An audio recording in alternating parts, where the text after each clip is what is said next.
গতি নাই, গতি নাই, নাম ছাড়া গতি নাই। অহংকার করো, হিংসা করো, যাই করো না কেন। অহংকার আমাদের দেখবেন একটু কিছু দেয়া থা করলেই, একটু বস্ত্র দিলে অহংকার এসে যায়, এটা দিয়েছি ওটা দিয়েছি। এটাই আমাদের সর্বনাশের মূল মা। অহংকার আর হিংসা যত সময় এই দুটো আপনি দূর না করবেন, তত সময় এখানে ভক্তি বিরাজ করবে না। যেখানে হিংসা থাকবে সেখানে ভক্তি থাকে। যেমন মহাভারতে হিংসা ছিল কার? দুর্যোধনে, যার কারণে সেখানে গোবিন্দ থাকতেন না, থাকতেন কার কাছে? পঞ্চপাণ্ডবের কাছে সদা সর্বদা, যাদের মধ্যে ছিল দীনতা। তাই হিংসাকে দূর করতে হবে। যত সময় হিংসা দূর না করবে হবে না। তার প্রমাণ এই বেশি দূর নয়, আপনাদের কাছাকাছি এক ভক্তের কথা বলি মা। এই যে মুর্শিদাবাদ জেলার কান্দির জমিদার, হ্যাঁ, যিনি জমিদার লালা, তিনি একটু দ্বন্দ্ব বিবাদ ছিল বলে তিনি সবার বৃন্দাবনে গিয়ে সবার কাছে, সবার ঘরে ঘরে ভিক্ষা করেছিলেন। কিন্তু এক জায়গায় তিনি যেতেন না। কোথায়? না জগৎ শেঠের দ্বারে। তাই মহাজন বলেছিলেন, এক বাবাজি বলেছিলেন, যত সময় তুমি তার ঘরে ভিক্ষা না করবে, ভিক্ষা করলে কি হবে? এই যে তোমার সঙ্গে আমার বিবাদ হয়ে আছে, দ্বন্দ্ব হয়েছে, ঝামেলা গণ্ডগোল হয়ে আছে, আমি যদি ধর্মীয় কাজে যাই, যত সময় আমি তোমাকে গলবস্ত্র হয়ে নতমস্তকে তোমাকে নিমন্ত্রণ না করে আমার ঘরে না আনবো, তত সময় আমার লাখ লাখ টাকা খরচ করে হরিবাসর বলো, বৈষ্ণব সেবা বলো, যাই করি না কেন, তাতে কিন্তু কোনো ফল হবে না। অনেকে আছে দেখবেন বাবা, বাড়িতে হরিবাসর দিচ্ছে বা বৈষ্ণব সেবা দিচ্ছে, নামযজ্ঞ হচ্ছে, কিন্তু কারোর সাথে যদি একটু ঝগড়াঝাটি হয়ে থাকে, তাদেরকে আর সেই বাড়িতে সেই অনুষ্ঠানে আর ডাকে না। কি হবে তাতে? লাভ কি? ভগবানের সেবা দিতে গেলে আগে এই জায়গাটা পরিষ্কার করতে হবে। তুমি ভিতরটা পরিষ্কার করো, ওপরে নামযজ্ঞ দিয়ে হবে কি? ভিতর পরিষ্কার না করে সেই যজ্ঞ দিয়ে লাভ নেই। কিছু দান ধ্যান করতে যাব, কৃপণতা করব, কোনো লাভ নেই। ভগবানের সেবার জন্য বাজারে কিছু কিনতে যাব, খুঁজে দেখবো টেরা বেঁকা ফল কোনগুলো আছে, কিলো কিলো নিয়ে এসে ভগবানের সেবায় দেবো। নিজেরা যখন বাজারের খাবার জন্য ফল কিনবো, দোকানদারকে বলবো সব থেকে মিষ্টি আর দামি ফলটা বের করুন, কারণ এটা আমার সন্তান খাবে, আমি খাবো। হ্যাঁ, এগুলো করলে হবে না। আগে নিজের চিন্তা করলে হবে না, কেমন? তা এই হিংসাকে দূর করতে হবে। এই আপনাদেরই কাছেরই সেই মানুষ, বেশি দূরের কথা তো নয়, এই যে লালা। একবার চিন্তা করুন মা, কত বড় জমিদার সে, তার অভাব ছিল না কিছু। এত বড় জমিদার হয়ে একটা কাজের মেয়ে, একটা ভিখারি, একটা ধোপার মেয়ে, তাদের কাছ থেকে কয়েকটি কথা শুনে সে সমস্ত কিছু, সমস্ত সুখ স্বাচ্ছন্দ্য পরিত্যাগ করে সে জনমের মতো বৃন্দাবনে চলে যান। ভাবা যায়,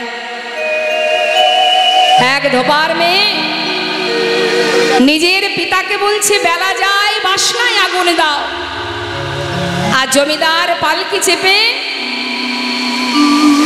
তিনি সারা গোটা রাজ্য পরিদর্শন করে খাজনা আদায় করে ফিরছে।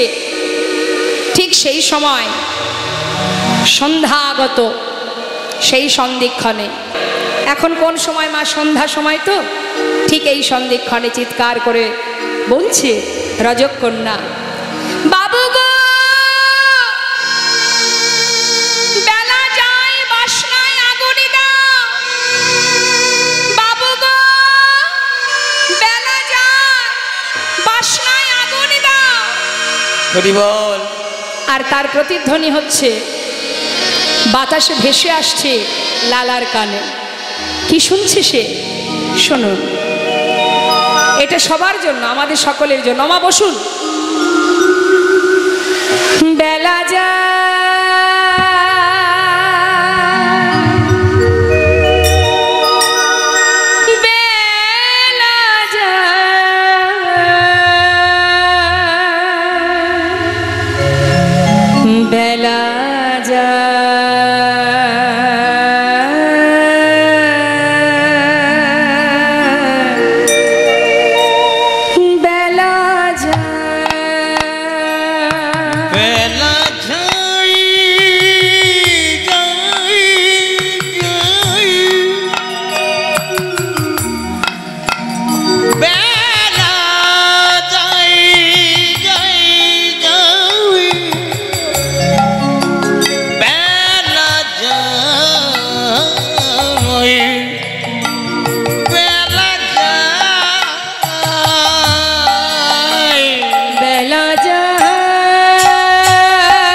ফুরিয়ে গেল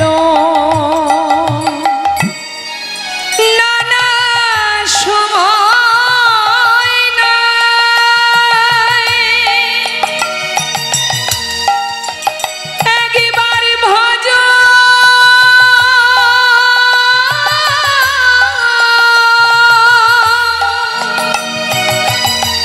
সবাই কৃষ্ণ ভজ সময় গেলে আর পাবে না ওরে আর বেলা গেল সন্ধ্যা হলো বেলা গেল আমাদের সন্ধ্যা হলো ফিরে এসো ফিরে এসো ফিরে এসো ফিরে এসো বেলা যায় বেলা গেল সন্ধ্যা হলো ফিরে এসো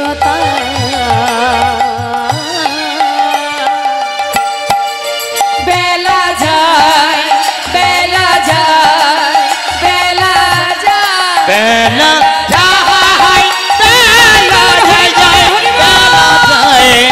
বেলা যায় বেলা যায় বেলা যায় বেলা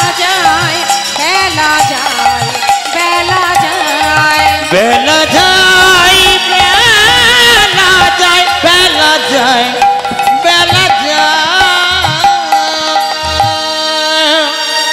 বেলা গেল সন্ধ্যা হলো এবার ফিরে এসো সকলে ধেনুবৎস ফিরে এলো আর কারা ফিরে এলো যেখানে যে ধেনুবৎসের সঙ্গে সমস্ত সখাগণ ছিল মহাজন পদাবলিতে বললেন দেখো দেখো আহাই অনুসারে বেনুরব আহা বুঝিয়া রাখালো সবার অনুসার বেনুরব বুঝিয়া রাখালো সবার আহাই আসিয়া মিলাল নিজ সুখে দেখো আসিয়া মিলাল নিজ সুখে ওই না আসিয়া মিলানা নিজ নিজ সুখে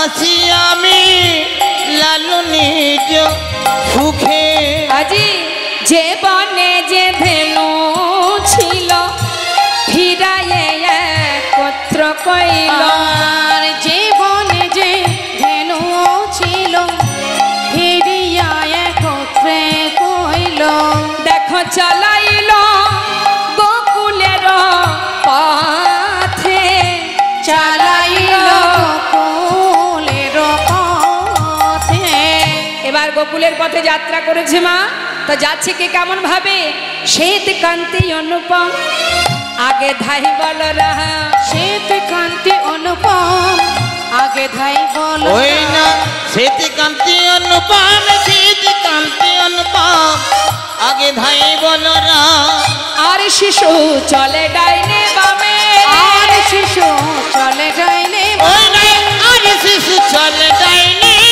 বামে শ্রীদাম সুদাম পাছে ভালো শোভা করিয়াছে শ্রীদাম সুদাম পাছে ভালো শোভা করিয়াছে সুদাম সুদাম মাঝে ভালো শোভা করিয়াছে তাহার মাঝে নবঘন শ্যামে তাহার মাঝে নবঘন আহা তাহার মাঝে নবঘন শ্যামে ক্ষমা মনের আনন্দে আসছে হরি বল হরি বল এখন রাধারানী শ্বশুর বাড়ি কোথায়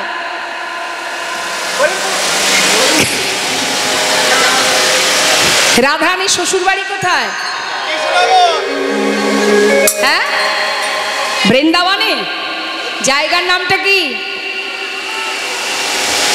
যাবটে। বাপের বাড়ি কোথায়?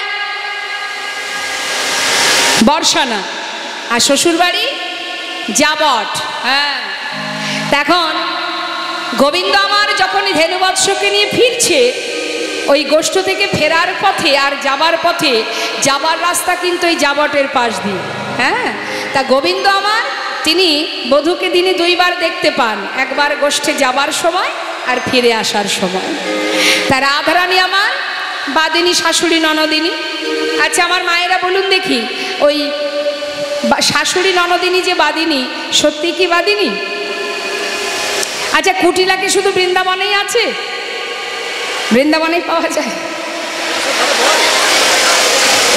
সব জায়গায় পাওয়া যায়? এদিকে আছে নাকি কুটিলা? ইশারা করে বলছে পাওয়া যায়। আচ্ছা, তার মানে কুটিলা এখন ঘরে ঘরে পাওয়া যায়, তাই তো? তাহলে শুধুই যে বৃন্দাবনে কুটিলা আছে এটা ভাববেন না মা, ঘরে ঘরে কুটিলা আছে। হ্যাঁ, তা এখন জটিলা কুটিলা কৃষ্ণবাদিনী আমরা এটাই ভাবি, তাই না মা? আমরা ভাবি জটিলা কুটিলা গোবিন্দকে ভালোবাসে না। সত্যি কি তাই? কি মনে হয় আপনাদের? শুনুন তাহলে ছোট করে একটু বলি। জটিলা কুটিলা জানে যে লক্ষ্মী প্রতিমার মতো আমরা পুত্রবধূ পেয়েছি ঘরে। তাহলে যদি এতই ভালোবাসবে, রাধারানীকে ওই যমুনায় না পাঠিয়ে ঘরের মধ্যে বেঁধে রাখতো কেন? ভালোই যদি বাসবে, কেন তাকে ঘরে বেঁধে রাখতো? কেন বাইরে পাঠাতো না?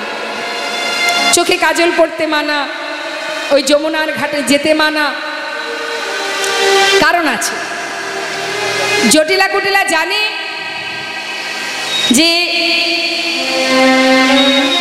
যদি রাধারানীকে যমুনায় পাঠাই, যমুনায় গিয়ে যখনই রাধারানী গোবিন্দকে স্মরণ করবে, ছুটে আসবে গোবিন্দ রাধার কাছে। আর রাধার কাছে ছুটে আসবে যখন, ওই যমুনার ধারে রাধা গোবিন্দের মিলন হবে।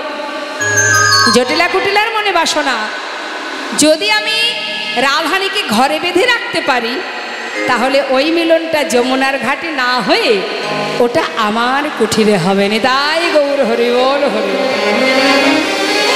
এখন হয়তো আপনারা বলতে পারেন ঘরে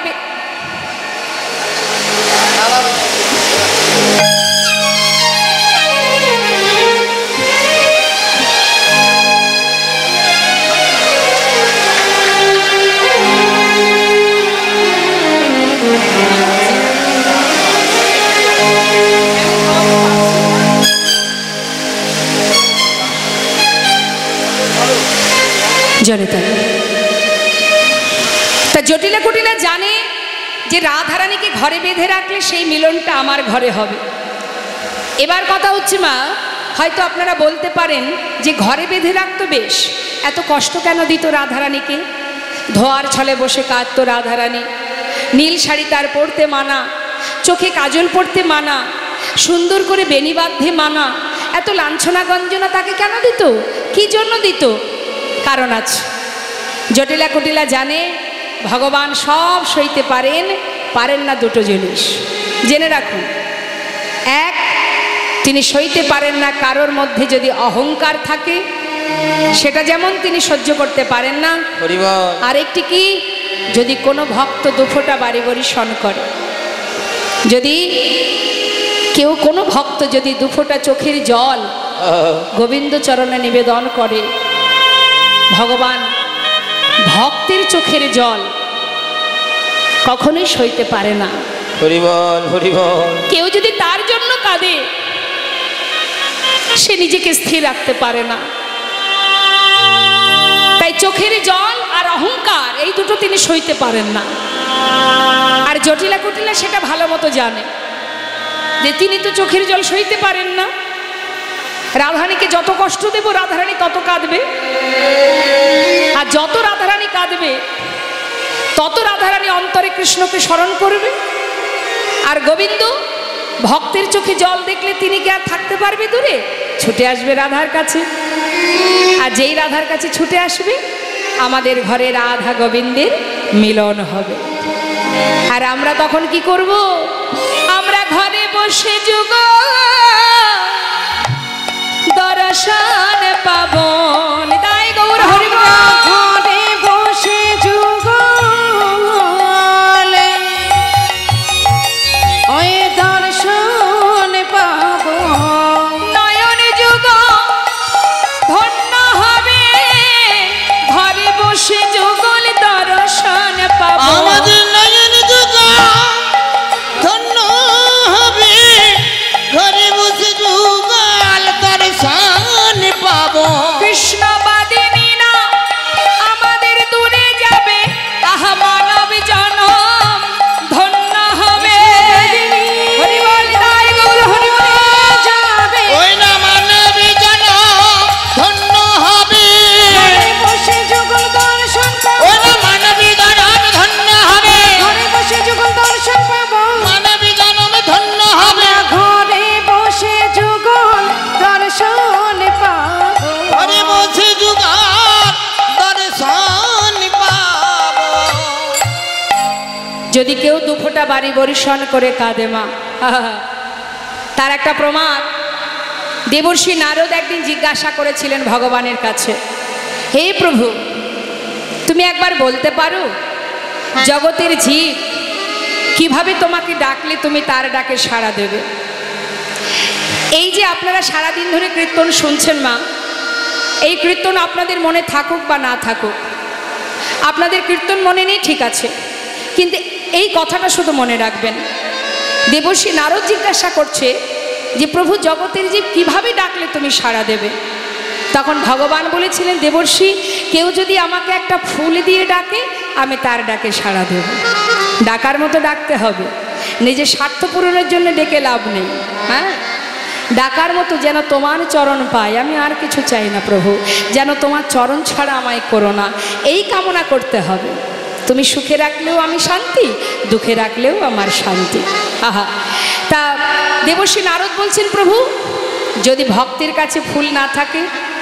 প্রভু বললেন, ঠিক আছে, যদি ফুল না থাকে দুঃখ নেই, কেউ যদি ভালোবেসে আমাকে একটা তুলসী পত্র দিয়ে ডাকে আমি সাড়া দেব।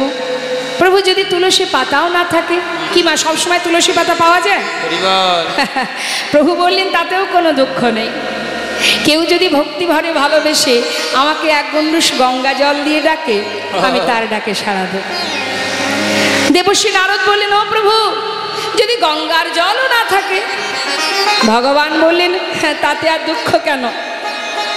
এই জগতে যা কিছু আছে কোনোটাই যদি আমার ভক্ত না পায় তাতেও কোনো দুঃখ নেই, কারণ আমি প্রত্যেকটি আমার সন্তানকে দুটি করে নয়ন দান করেছি। তার মধ্যে একটাই দিয়েছি গঙ্গা, একটাই দিয়েছি যমুনা। আমার ভক্তরা সারা জীবন সংসারের জন্য কেঁদে যায়, কিন্তু আমার জন্য যদি মাত্র দুফোঁটা বাড়ি বর্ষণ,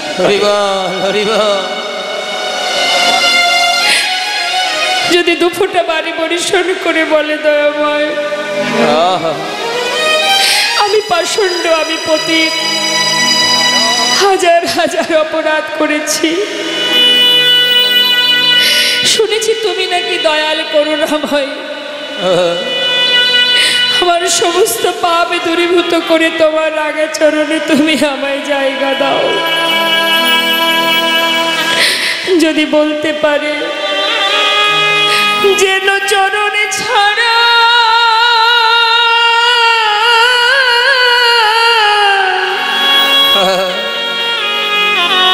আমায় করো না গো, যেন চরণ ছাড়া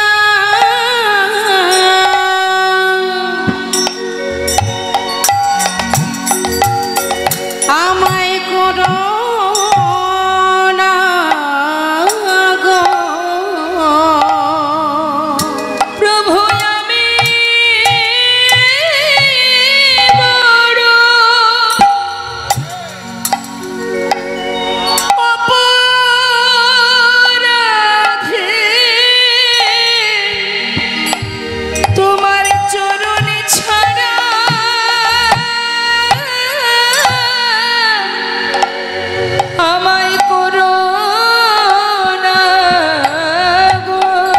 প্রভু গো আমি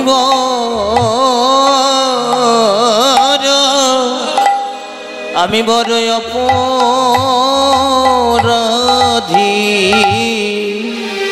যেন চরণে ছাড়া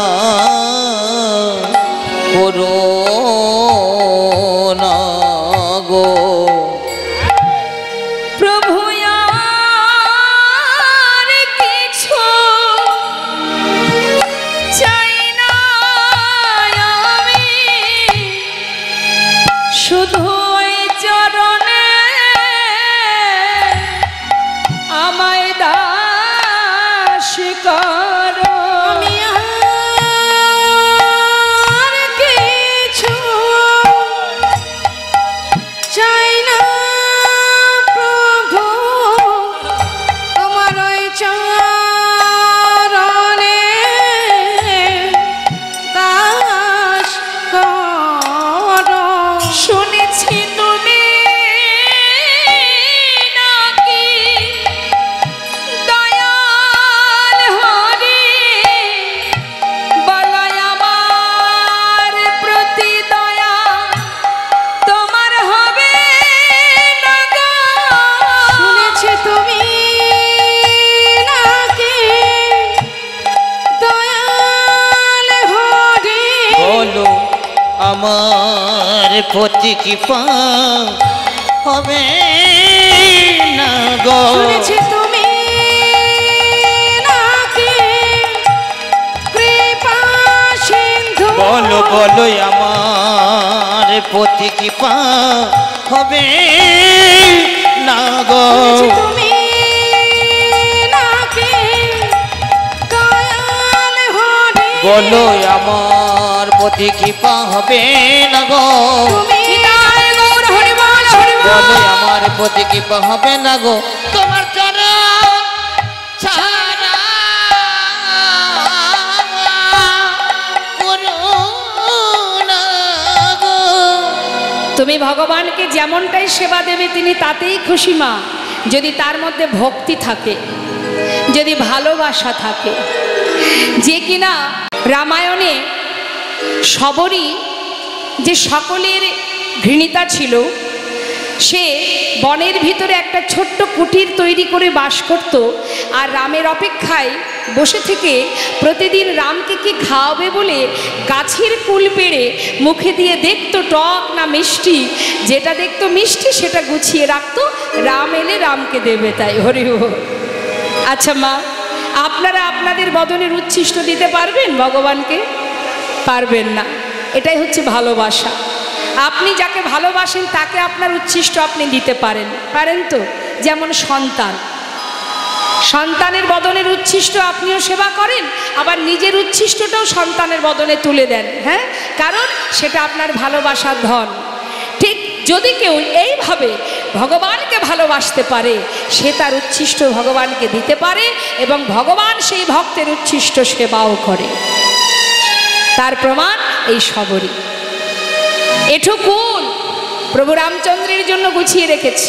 মা সীতাকে উদ্ধার করার পথে যখন সেই শবরীর কুঠিরে গিয়েছিলেন, শবরী ফুলের পাপড়ি ছিঁড়ে ছিঁড়ে সুন্দর করে পথের উপরে সাজিয়ে রাখতো। কেন?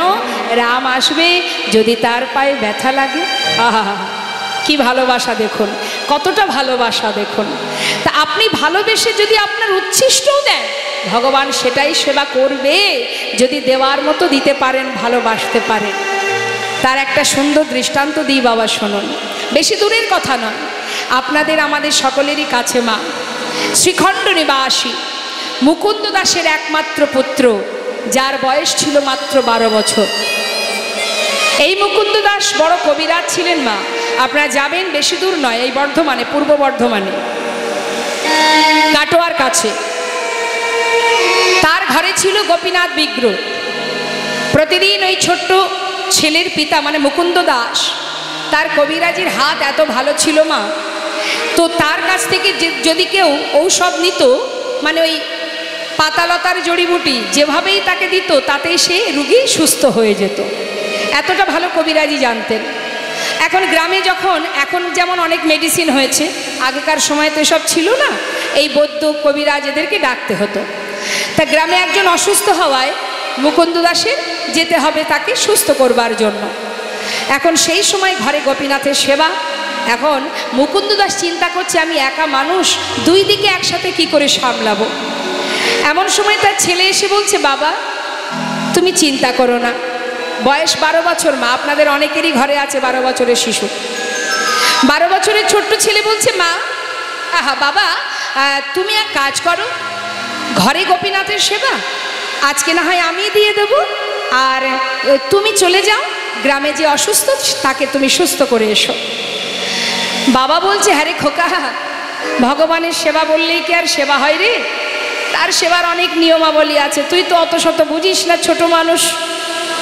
যেই না বলেছে তখন সেই ছোট্ট 12 বছরের ছেলে বলছে, বাবা হয়তো আমি তোমার মতো মন্ত্রতন্ত্র জানি না, কিন্তু বাবা আমি যদি ওকে ভালোবেসে খাওয়াই তাহলে বুঝি ও খাবে না? তার জন্য মন্ত্রের দরকার। আমি তোকে ভালোবাসি, আমি তোকে ভালোবেসে খাওয়াবো।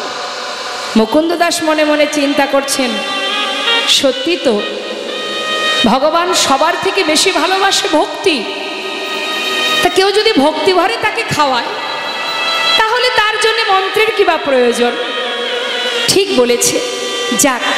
আচ্ছা শোন, ঠিকঠাক রান্না করা হয়নি বাবা? তা বলছে, রঘুনন্দন তুই এক কাজ কর, ওই রান্নাঘরে সব কিছু গোছানো আছে, তুই একটু রান্না করে সেবাটা দিয়ে দিস। তবে হ্যাঁ, আমার জন্য প্রসাদ রাখিস, চললাম গ্রামের কাজে, আমি ফিরে এসে প্রসাদ পাবো। ঠিক আছে বাবা, চলে যাও। মুকুন্দ দাস চলে গেল গ্রামের কাজে। আর ছোট্ট 12 বছরের ছেলে জীবনে কোনোদিন নিজে হাতে রন্ধনও করেনি, গোপীনাথের সেবার দায়িত্বও কোনোদিন পড়েনি।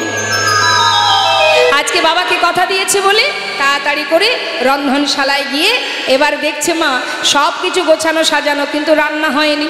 কি করবে? নানাবিধ ব্যঞ্জন সব এক পাত্রে ঢেলে দিয়ে কোনো রকমে জাল ধরিয়ে দিয়েছে।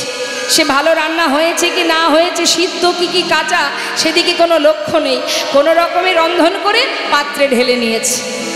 ঢেলে নিয়ে এবার থালা ধরে নিয়ে যাচ্ছে কোথায়? গোপীনাথ মন্দিরে।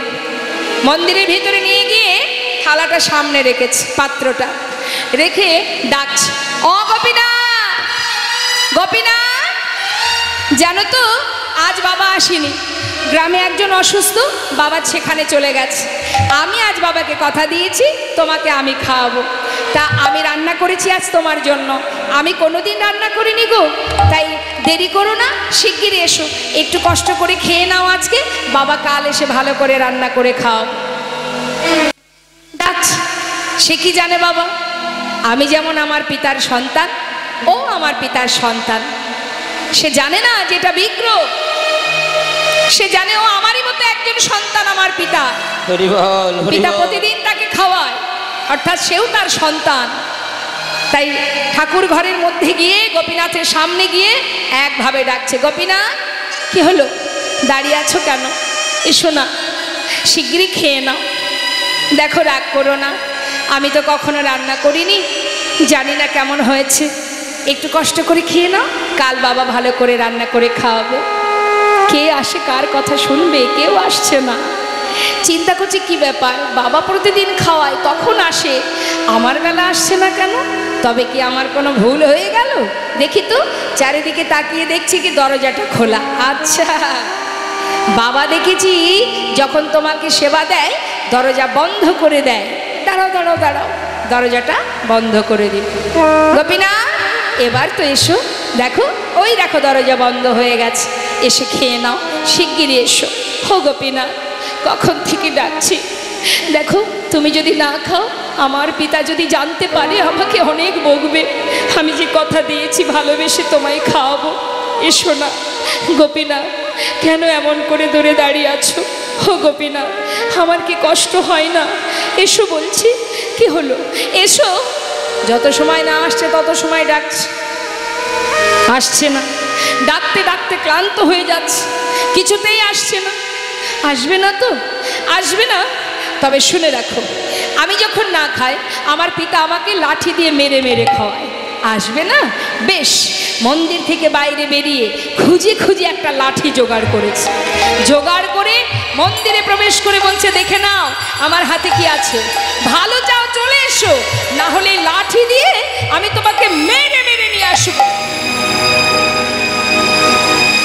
বলুন মা, আর কি করে থাকবে? ভগবান আর পাথরের মধ্যে থাকবে কি করে? ভক্ত লাঠি এনেছে, ভালো চাও চলে এসো, নাইলে লাঠি দিয়ে মেরে মেরে খাও। হরি বল, হরি বল। প্রভু আমার বিগ্রহ থেকে সচল মূর্তি ধারণ করে ধীরে ধীরে পাতা আসনে এসে বসেছে। যেই না বসেছে, মনে মনে রঘুনন্দন ভাবছে, দেখেছো লাঠির ভয় দেখিয়েছি আর ভয় পেয়ে চলে এসেছে। খেয়ে নাও, আমি রান্না করেছি, কোনোদিন করিনি, একটু কষ্ট করে খেয়ে নাও, বাবা কাল এসে ভালো করে খাওয়াবে।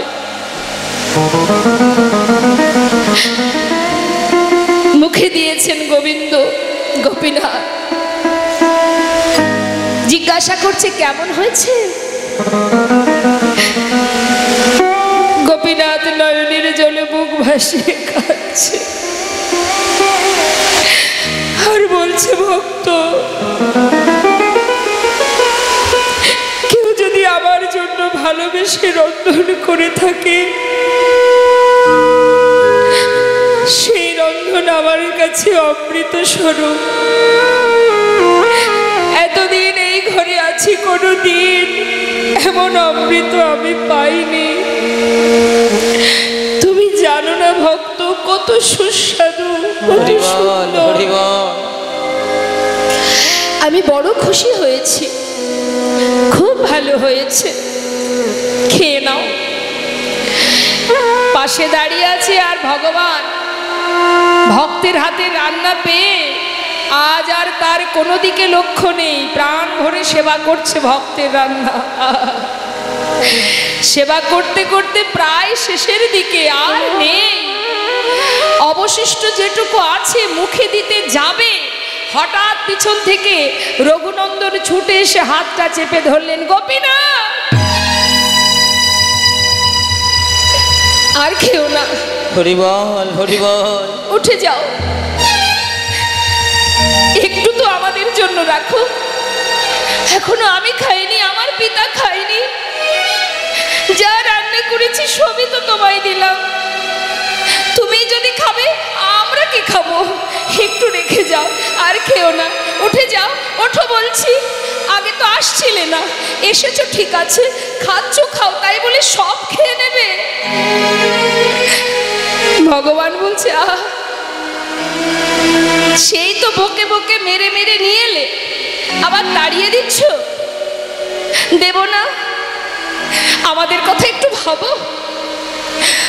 কি জানো তো ভক্ত, আজ না এত ভালো রান্না হয়েছে, আজ আর আমার কারোর কথা মনে ছিল না। আচ্ছা বেশ, বেশি তো নেই, শোনো, এই আমার হাতে যেটুকু আছে এটুকু তোমার জন্য রেখে দিলাম, এটা তুমি খেয়ে নিও। বেশি তো ছিল না মা। ভগবান আচমন করে বিগ্রহে মিলিত হলেন, আর এদিকে যেটুকু ছিল সেটুকু ভগবান, আহা, ভক্ত মানে রঘুনন্দন সেবা করলেন। সেবা করে পাত্রটা ধুয়ে তুলে রেখেছে বাবা। ঠিক সময় মতো মুকুন্দ দাস গ্রামের কাজ সেরে ঘরে ফিরেছে। ঘরে ফিরে ডাকছে, রঘুনন্দন বাবা। কিরে, সেবা দিয়েছিস? হ্যাঁ হ্যাঁ, তোমার চিন্তা করতে হবে না, যাক এই তো আমার ছেলে বড় হয়ে গেছে, আমার আর চিন্তা নেই। হ্যাঁ রে বাবা, জানিস সারাদিন কিচ্ছু জোটেনি, আমার প্রচণ্ড খিদে, আমি আর পারছি না সহ্য করতে, দে একটু প্রসাদ দে, শিগগিরই প্রসাদ দে। বাবা জানো তো, আজ কিন্তু আর প্রসাদ নেই। কেন? কোনো ভক্ত এসেছিল নাকি বাড়িতে? না গো না, কেউ আসেনি। তাহলে প্রসাদ কি হলো? কি আর হবে, সবই ওই গোপীনাথ খেয়ে নিচ্ছিল। ভাগ্যিস আমি হাতটা ধরেছিলাম, আমার জন্য একটু রেখেছিল, সেটুকু তো আমি খেয়ে নিয়েছি। মুকুন্দ দাস মনে মনে ভাবছে, এটা কি করে সম্ভব? প্রতিদিনে আমি তাকে সেবা দিই, কোনোদিন সে সেবা করে না। আজ আমি ঘরে নেই আর আমার আজই গোপীনাথ সেবা করেছে, এটা হতে পারে? না না না, সে কি করে সেবা করবে? সে তো পাথরের বিগ্রহ। আমার পুত্র নিজে সেবা করে বিগ্রহের নামে দোষ দিচ্ছে। সে তো আর এসে বলবে না, ও মুকুন্দ আমি কিন্তু খাইনি, তোমার ছেলে খেয়েছে। বলবে কি করে? সে তো পাথর, সে তো কথাও বলে না, সে তো চলতেও পারে না। জেনে রাখবেন মা, যার যেমন ভাব তার ঠিক তেমনই লাভ। মনের সন্দেহ মনে থেকেই গেল। ছেলেকে পরের দিন পরীক্ষা করার জন্য আবার তিনি ডাকলেন, রঘুনন্দন বলো বাবা। জানিস বাবা, গ্রামের সেই ব্যক্তিটাকে আজও যেতে হবে সুস্থ করতে, আমার এখনো কাজ শেষ হয়নি। তাই বাবা তুই তো ভালো সেবা দিতে শিখেছিস, তা একটা কাজ কর, আজ আর তোকে রান্না করতে হবে না। গোপীনাথ তো নাড়ু খেতে ভালোবাসে, আমি ওর জন্য নাড়ু করে রেখেছি, তুই সময় মতো নাড়ুটা ভোগ দিয়ে দিস। ঠিক আছে বাবা, চিন্তা করতে হবে না, চলে যাও। কিন্তু মুকুন্দ দাস কি আদৌ কোথাও গেছে মা? কোনো কাজে যায়নি। ছেলেকে পরীক্ষা করার জন্য ওই মন্দিরের পিছন দিকে গিয়ে দেয়ালে কান পেতে আছে। কেন না, আমার ছেলে যখন মন্দিরে ভোগ নিবেদন করতে যাবে তখন আমি শুনবো আমার পুত্র ছাড়া আর কেউ ওই মন্দিরে প্রবেশ করে কিনা। কান পেতে আছে। আর এদিকে ছোট্ট ছেলে 12 বছরের শিশু রঘুনন্দন বাবার কথা মতো নাড়ু পাত্রে সাজিয়ে নিয়ে মন্দিরে ঢুকেছে।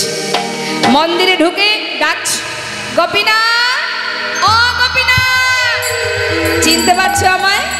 কাল যে এসেছিলাম, জানো আমার পিতার আজ যেতে হয়েছে গ্রামে, তাই বাবা বলল তুমি নাকি নাড়ু খেতে ভালোবাসো, তাই আজ তোমার জন্য নাড়ু এনেছি, শিগগিরই এসো, নাড়ু খেয়ে নাও, তাড়াতাড়ি এসো, আজ কিন্তু আর ডাকতে পারবো না। ভগবান মনে মনে বললেন, ভক্ত, কেউ যদি আমাকে ডাকার মতো একবার ডাকতে পারে, আর সেই ডাক যদি আমার কর্ণে একবার এসে পৌঁছায়, ভক্ত যদিও কোনোদিন আমায় ভুলে যায়, আমি কোনোদিন সেই ভক্তকে আর ভুলি না। আর ডাকতে হবে না, আমি এসে গেছি, পাতা আসনে বসেছি। নাড়ু করেছো? আমি করিনি, আমার পিতা করেছে গো। ও তাই বুঝি? মনে মনে ভাবছে বাবাই করুক আর যেই করুক, আমার ভক্তের হাতের ছোঁয়া তো এতে লেগে আছে, আমি তাতেই খুশি। বিলম্ব না করে একটা নাড়ু মুখে দিয়েছি। পাশে দাঁড়িয়ে রঘুনন্দন মনে মনে চিন্তা করছে, কালকের মতো দাঁড়িয়ে থাকবো আর তুমি একটা একটা করে সব যদি খেয়ে নাও, আজ আর তা হতে দেব না। আজ তুমিও যেমন খাবে, আমিও আমার ভাগেরটা খাবো, এই ভেবে সেও গিয়ে ওই থালা থেকে একটা নাড়ু তুলে নিয়েছে। তুলে নিয়ে মুখে দিয়েছে বাবা, অর্ধেকটা খেয়েছে। যেই না ভালো লেগেছে, সুস্বাদু, এত স্বাদ লেগেছে, আর অর্ধেক এঁঠো নাড়ুটা নিয়ে গোপীনাথের মুখের কাছে ধরেছে। হরিবল হরিবল। গোপীনাথ, খেয়ে দেখো, হ্যাঁ আমার বাবা করেছে, কত সুন্দর, কত সুস্বাদু, খেয়ে দেখো। ভগবান চোখের জল আর স্থির রাখতে পারছে না। মনে মনে ভাবছে, ভক্ত, হে কেমন ভালোবাসা তোমার, নিজের বদনের উচ্ছিষ্ট তুমি আমার বদনে তুলে দিচ্ছ। এর জন্য তোমার এতটুকু দ্বিধা হচ্ছে না। হে কি ভালোবাসা, পবিত্র ভালোবাসা। ভক্ত রঘুনন্দন বলছে, গোপীনাথ তুমি কাঁদছো? আমার এঠো তোমায় দিয়েছে তাই। জানো তো, আমার ভালো লেগেছে বলেই তোমায় দিচ্ছিলাম। ঠিক আছে, আর দেব না, কেঁদো না। ভগবান বলি না না, আমি সেজন্য কাঁদছি না ভক্ত। জানো তো আমি কাঁদছি কেন?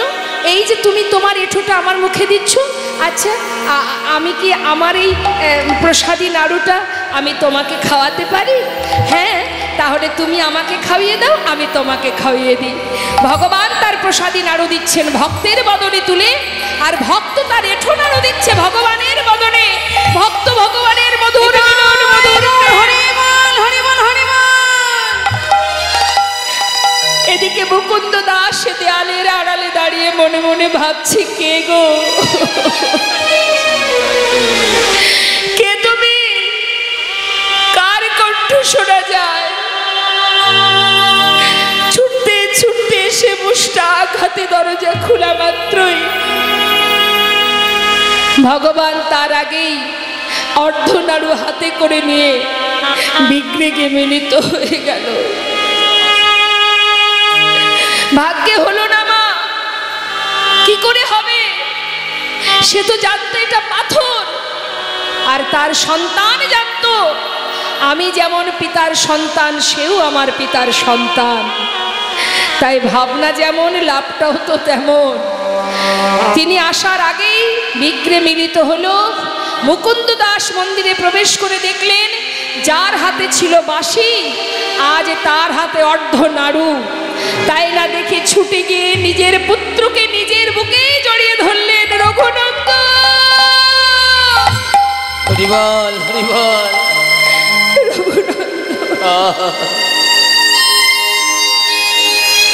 আমার বুকে আয় বাবা, এমন সুসন্তান পেয়েছি আমি। পিতা হয়ে এতদিনের সাধনার ধন আমি পেলাম না দেখতে, আর একদিনই তুই তার দর্শন পেলি বাবা। আমার বুকে আয়। সারা জীবনের সেবা সব যে আমার অযোগ্য হয়ে গেল। আয়, তোর মতো সন্তানকে বুকে জড়িয়ে ধরি, জড়িয়ে ধরে এতদিনের অযোগ্য দেহ আমি যোগ্য করি। এতদিনের অযোগ্য দেহ আমি যোগ্য করি। তোর মত ভক্ত সন্তানী আমি জড়াই ধরি, এতদিনের অযোগ্য দেহ যোগ্য করি। তোর মত ভক্ত সন্তানী আমি জড়াই ধরি, আমার মানব ধন্য ধরি করি। আমার মানবী জানা আমি ধন্য করি, আমার মানবী জানা আমি ধন্য করি। ভক্ত সন্তানের জড়াই ধরি। তাই মাগো, আপনি ভালোবেসে ভগবানকে যেমনভাবেই সেবা দেবেন, ভগবান তাতেই সন্তুষ্ট। ভালোবাসতে জানতে হয়, এখান থেকে ভালোবাসতে হবে, উপরে ভালোবাসলে হবে না, অন্তর থেকে ভালোবাসতে হবে। আর জটিলা কুটিলা অন্তর থেকেই ভালোবাসতেন। শুধু রাধারানীকে বেঁধে রাখতেন ঘরের মধ্যে যুগল দর্শন পাওয়ার আশায়। আজ প্রেমময়ী রাধারানী চন্দ্রশালিকায় বসে বসে বধূ আসছে দেখে বধূর আশাপথে নয়ন দিয়ে দাঁড়িয়ে আছে। আর এদিকে গোবিন্দ আমার সিংহাবেনু বাজাতে বাজাতে যখন আসছে, মহাজন বললেন, দেখো দেখো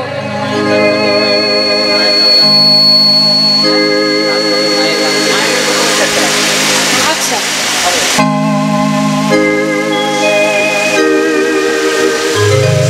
তা শ্রীমতী রাধারানী দূর থেকে গোবিন্দকে দর্শন করছে। মহাজন বললেন, দেখো দেখো, ওই দেখো, আজ আমার রাধারানী প্রাণবধূকে দর্শন করে সঙ্গে আছে কে বলাই দাদা, মুখে কিছু বলতে পারছে না। তাই রাধারানী বধূকে দর্শন করে জাবটের পাশ দিয়ে যখন যাচ্ছেন গোবিন্দ, রাধারানী দূর থেকে ডাকছে আর বলছে, বধূ ভগবধূ এসো এসো আমার ঘরে, ওই না বেশে আয়সা তুমি, দাঁড়ায়ে রয়েছি আমি। বধূ হে ওই না বেশে আইসো তুমি, দাঁড়াইয়ে রয়েছি আমি। বধূ তুয়া লাগি চাই চারি পানে, তুয়া লাগি চাই চারি পানে, রবি যখন বৈশে পাটে, বধূ মুই গেনু যমুনার ঘাটে। আর রবি যখন বৈশে পাঠে, মই গেল যমুনার ঘাটে। তোয়া লাগে চাই চারি পানে, তোয়া লাগে চাই চারি পানে। বধূ হে তোমার লাগে চাই চারি পানে, বধূ হে আজ তোমার লাগে চাই চারি পানে। ব্রজের রাখালো যত সবই চলে যাও তো, আর ব্রজেরই রাখালো যত সবই চলে যাও তো। আজ তুমি সবার পাছে কেনে, বধূ আজ তুমি সবার পাছে কেনে, আজও তুমি সবার পাছে কেনে, আজও তুমি সবার পাছে কেনে। চঞ্চল ধবলি সনে কত না হেঁটেছ বলে, ওই না চলি ঘা বলি সাথে আজ কত না হেছ পথে। চাঁদ মুখ গেছে শুকাইয়া, তোমার চাঁদ মুখ গেছে শুকাইয়া। বধূ বধূ গো, যাবার ঘরে ফেরার আগে একবার আমার মন্দিরে এসো, এসো বধূ আমার মন্দিরে যাইয়া, কর্পূর তাম্বুল খাইয়া। আমার মন্দিরে যাইয়া কর্পূর তাম্বুল খাইয়া। ও গয়ালিশ কর তাহা গিয়া, আলিশ করো তাহা গিয়া।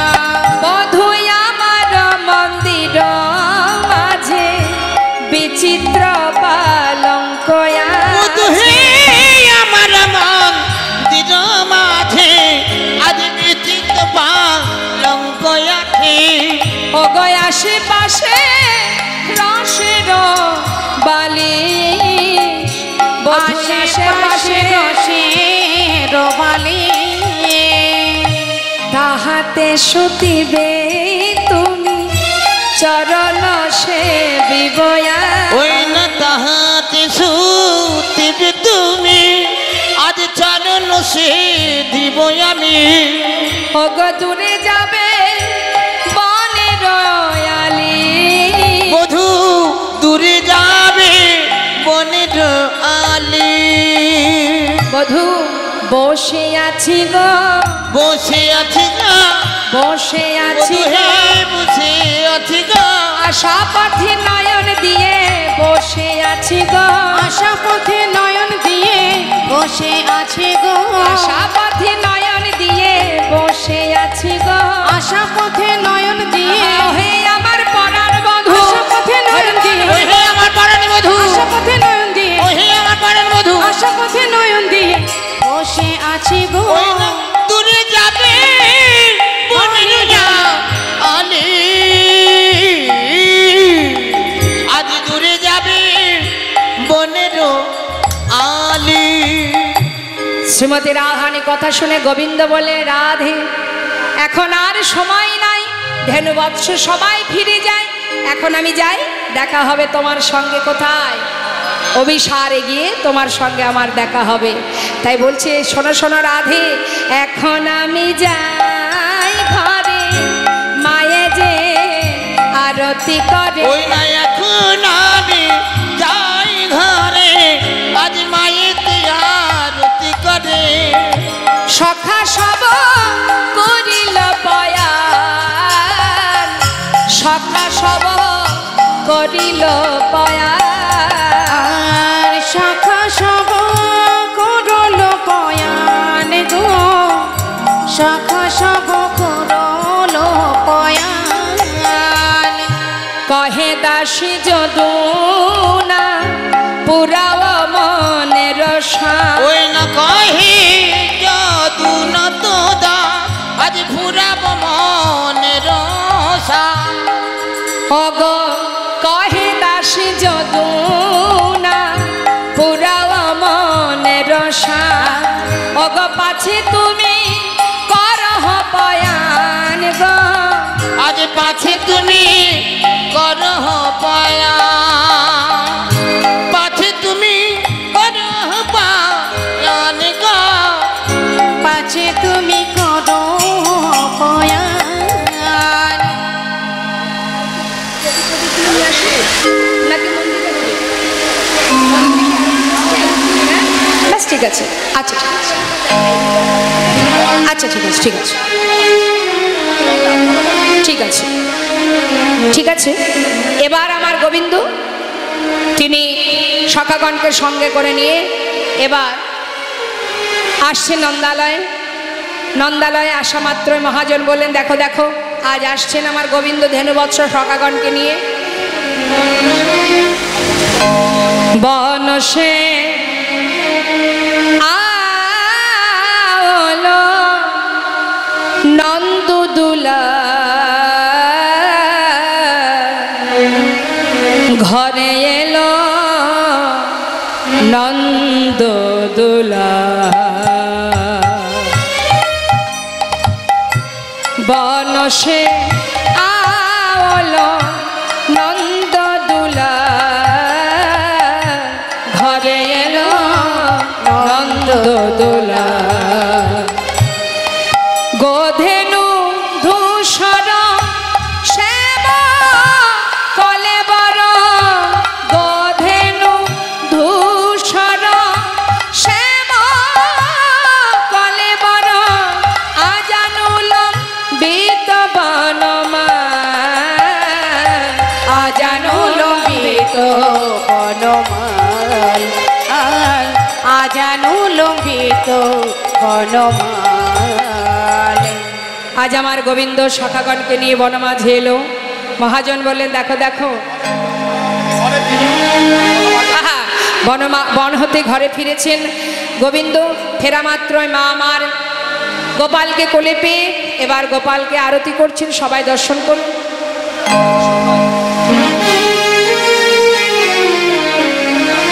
আসুন আমরা সবাই মিলে একবার আরতি করে নেব।